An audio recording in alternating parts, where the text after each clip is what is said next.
یہ گئے وقتوں کی بات ہے، کسی شہر کا قاضی مرغی لینے بازار گیا۔ دکاندار دکان بند کر چکا تھا۔ وہ ایک گاہک کے لیے مرغی ذبح کر کے اس کا انتظار کر رہا تھا۔ قاضی صاحب نے کہا، یہی مرغی دے دو۔ دکاندار نے کہا، میں مرغی کے مالک کو کیا جواب دوں گا؟ قاضی صاحب نے کہا، گاہک سے کہہ دینا مرغی اڑ گئی، بات بڑھے گی تو معاملہ میرے پاس ہی آئے گا۔ دکاندار نے مرغی قاضی کو دے دی۔ کچھ ہی دیر میں وہ گاہک آ پہنچا جس کی مرغی تھی۔ مرغی طلب کرنے پر دکاندار نے بتایا کہ مرغی اڑ گئی ہے۔ وہ نہ مانا اور دکاندار کو پکڑ کر قاضی کے پاس چل دیا، اور راستے میں دو افراد جھگڑ رہے تھے۔ دکاندار بیچ بچاؤ کرنے لگا تو اس کی انگلی لڑنے والوں میں سے ایک شخص کی آنکھ میں لگ گئی، جس سے اس کی آنکھ ضائع ہو گئی۔ وہ یہودی تھا تو وہ بھی اپنا معاملہ لے کر قاضی کی طرف ساتھ ہی چل پڑا۔ دکاندار بہت پریشان تھا کہ مرغی کے معاملے میں تو قاضی بچا لے گا، مگر اس کے معاملے میں کیا ہوگا؟ دکاندار سوچ سوچ کر اتنا پریشان ہوا کہ اچانک ہاتھ چھڑا کر بھاگا اور مسجد کی مینار پر چڑھ کر نیچے کود گیا۔ نیچے ایک بوڑھا شخص کھڑا تھا۔ دکاندار سیدھا اس پر گرا اور وہ بوڑھا شخص وہیں مر گیا۔ مرنے والے بوڑھے شخص کے بیٹے نے دکاندار کو پکڑ لیا۔ جب اسے پتہ چلا کہ اس کی دکاندار کو قاضی کے پاس پیشی کے لیے لے جایا جا رہا تھا تو وہ بھی ساتھ ہو لیا۔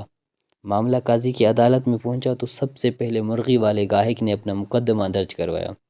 میں مرغی ذبح کروا کر گیا تھا، اب دکاندار کیسے کہہ رہا ہے کہ مرغی اڑ گئی؟ بھلا مری مرغی کیسے اڑ سکتی ہے؟ قاضی نے مدعی کو غصے سے دیکھا اور کہا، کیا مرنے کے بعد دوبارہ زندہ ہونے پر تمہارا ایمان نہیں ہے؟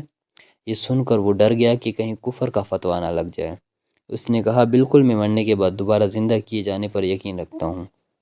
قاضی نے جواب دیا، تو مرغی کے زندہ ہونے پر کیوں یقین نہیں رکھتے؟ بیچارہ کیا کرتا، قاضی کے سامنے فیصلہ تسلیم کرنے کے سوا اور کوئی چارہ بھی نہیں تھا۔ اب قاضی کے پاس دوسرا مقدمہ تھا کہ دکاندار نے ایک یہودی کی آنکھ پھوڑی تھی، اور یہودی قصاصہ کا طلبگار تھا، چونکہ یہودی کے لیے قصاصہ آدھا مقرر تھا۔